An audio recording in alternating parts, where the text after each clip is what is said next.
The news in detail. The Union Cabinet has approved a new scheme, Prime Minister's Development Initiative for North East Region, PM Divine, for the remaining 4 years of the 15th Finance Commission from 2022-23 to 2025-26. The new scheme, PM Divine, is a central sector scheme with 100% central funding and will be implemented by Ministry of Development of North Eastern Region donor.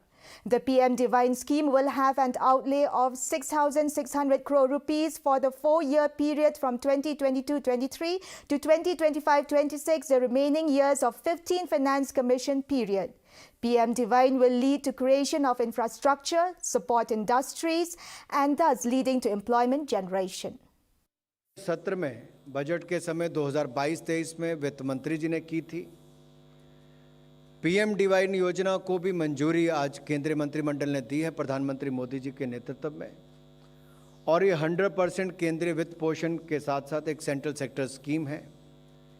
इसके लिए 6,600 करोड़ रुपया 2022-23 से लेकर 2025-26 तक 15वें वित्त आयोग की अवधि के शेष तक इसको मंजूरी दी गई, जो 4 साल की अवधि है। Justice retired B.P. Kataki